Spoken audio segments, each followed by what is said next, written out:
పతి గారు ఫుల్ స్మైల్స్తో ఉన్నారు. శివాజీ గారిని మాట్లాడవలసిందిగా రిక్వెస్ట్ చేస్తున్నాం. మీడియా మిత్రులకు, ఎలక్ట్రానిక్ మీడియా మిత్రులకు, సోషల్ మీడియా ఇన్ఫ్లుయెన్సర్స్కి అందరికీ స్వాగతం. దండోరా చాలా తెలంగాణ రూటెడ్ ఫిల్మ్ అండి. ఇది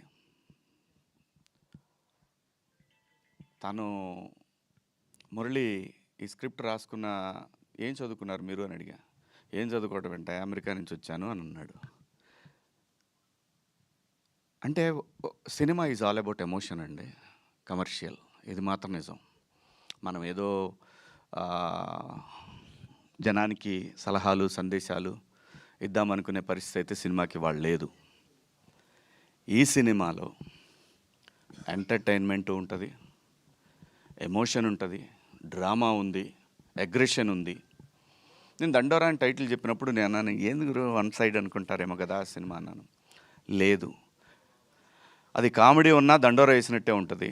ఎమోషన్ ఉన్నా సరే ఆ దండోరా ఏదైతే ఒక ఫీల్ ఉంటుందో, లోపల ఎమోషన్ ఉంటుందో, అది దాన్ని ఆ దండోరా అనేది ఒక ఎమోషన్. దండోరా ఈజ్ అన్ ఎమోషన్ అనేది నా ఫీలింగు.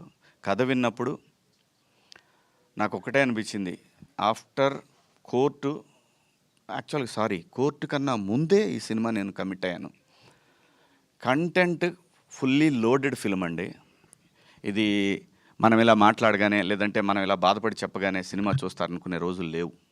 ఎవ్వడికి అలాంటి ఓపిక లేదు, అంత టైము లేదు. ఫార్వర్డ్ చేయటంలోనే ఉంటారు మనం ఏం చేసినా.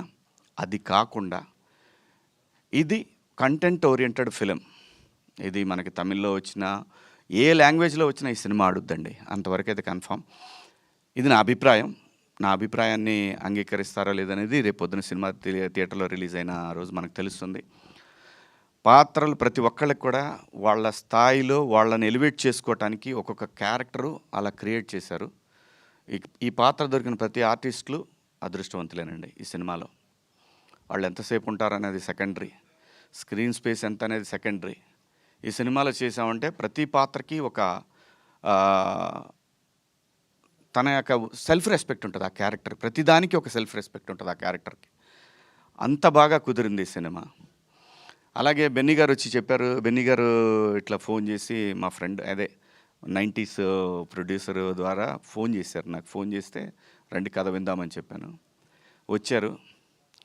ఆయన ఏదో అట్లా ఓ పక్కన అట్లా కూర్చున్నారు.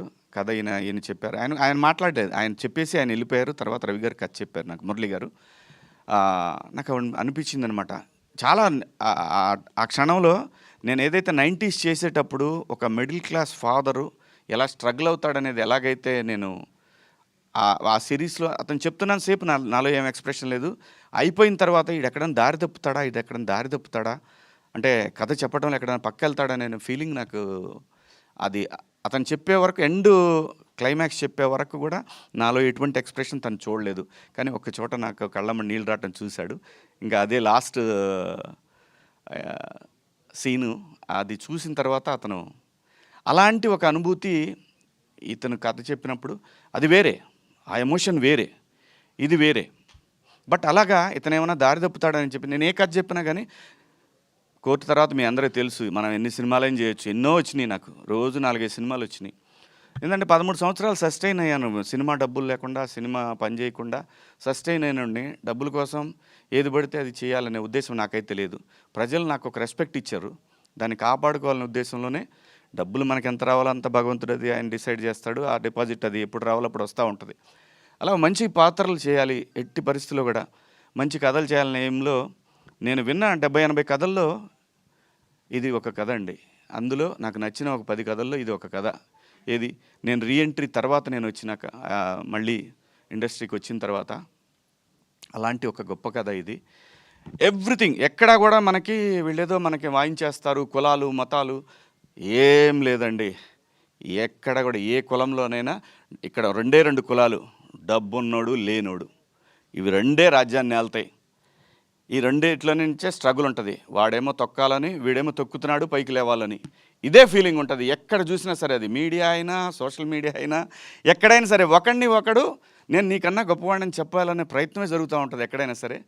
ఇందులో పాత్రలు కూడా అలాగే ఒకడిని అవతల వాడిని గురించి తక్కువ అంచనా వేయటం అనేది మనిషికి సహజమైనటువంటి ఒక డిఎన్ఏలో అది వచ్చింది మనకి, అది ఎవల్యూషన్ అవుతూ వచ్చింది. అది అలాంటి ఒక మంచి కథను తీసుకున్నాను. ఎందుకంటే బెన్నీ గారు ఈయన కలర్ ఫోటో సినిమా, ఆ తర్వాత బెదుర్లంక, అది కమర్షియల్గా ఎంత ఆడింది అనేది పక్కన పెట్టి నాకు అనవసరం. బెదుర్లంక అనేది ఎలా, కానీ కాన్సెప్ట్ ఉంది చూసారా, అది ఈ కథలో కూడా ఖచ్చితంగా చెప్తున్నాను, ఇది దేశం మాట్లాడుతుందేమో అని అనిపిస్తూ ఉంది. అంటే దేశం మాట్లాడుతుంటే సినిమా ఫ్రెటర్నిటీ వాళ్ళు మాట్లాడతారని అనిపిస్తుంది దేశవ్యాప్తంగా. మంచి కథ, ఆర్టిస్టులు కూడా బాగా, ఏ ఆర్టిస్ట్కి ఇచ్చినా కానీ పండగేనండి. ప్రతి క్యారెక్టరు పండగలా ఉంటుంది.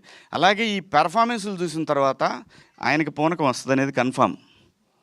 నిజంగా అండి, అందరు ఎవ్వరు కూడా న్యాచురల్గా ఉంటే ప్రతి ఒక్క క్యారెక్టర్ కూడా అంత బ్రహ్మాండంగా అది ఆయన స్కోర్ అది బ్రహ్మాండంగా చేశారు. అలాగే ఇలాంటి సినిమా పట్టడం ఎడిటర్కి కూడా ఒక ఛాలెంజింగ్. డెఫినెట్గా ఏ ఎక్స్ప్రెషన్ క్యాప్చర్ చేయాలి, ఎక్కడ కట్ చేయాలి అనేది సతమతం అవుతారు ఖచ్చితంగా ఎడిటింగ్ టేబుల్ మీద. బట్ ఒక జడ్జిమెంట్కి వచ్చేస్తారు, డైరెక్టర్తో కూర్చొని వస్తారు, తనకి ఛాలెంజింగే. అంత బాగా చేశారు అందరూ కూడా, ప్రతి ఒక్కళ్ళు ఎవ్వరు కూడా వీళ్ళు బాగా చేశారు వీళ్ళు బాగా చేయలేదు లేదు. ప్రొడ్యూసర్ ఒక్కడ మాత్రం చాలా స్ట్రగుల్ అయ్యాడు. ఆబ్వియస్లీ అవుతారు కదా, ప్రతి ఒక్కడికి డబ్బులు ఇస్తేనే వస్తారు ఎవడైనా సరే. ఇవాళ పరిస్థితులలోనే డబ్బులు ఇస్తేనే పనిచేస్తారు. బట్ ఆ పెయిన్ ఉంటేనే దీనికి రెస్పాన్సిబిలిటీ ఉంటుంది. నేను చేశాను, 4 సినిమాలు చేశాను నేను. ఆ రెస్పాన్సిబిలిటీ ఉంటుంది, ఆ పెయిన్ ఉంటుంది. కానీ ఖచ్చితంగా ఇది టేబుల్ మీద బ్రహ్మాండంగా డెలివరీ అవుతుంది.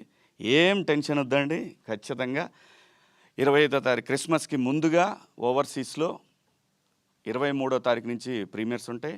నేను ఇక్కడ కూడా అదే రోజు ఇద్దామండి. ఎందుకు భయపడాలి, మనం ఎందుకు భయపడాలి, కంటెంట్ ఉంది. ఇక్కడ సినిమాని నమ్మి కథని నమ్మి చేసాం సినిమా, బ్రహ్మాండంగా ఉంటుంది. మీరందరి ఆశీర్వాదం కావాలి. బాగాలేదని మనం ఎంత చెప్పినా కానీ, మనం ఎంత ఏం చేసినా కానీ వాళ్ళకి నచ్చని దాని గురించి రాయమన్నా రాయరు, అది పోదు పెన్ను. దానికి కూడా ఒక సెల్ఫ్ రెస్పెక్ట్ ఉంటుంది. మనం ఎంత చెప్పినా కానీ దానికి కూడా ఒక సెల్ఫ్ రెస్పెక్ట్ ఉంటుంది. కాబట్టి ఖచ్చితంగా నమ్మి చేశాము, నచ్చుతుందని ఆశిస్తున్నాను.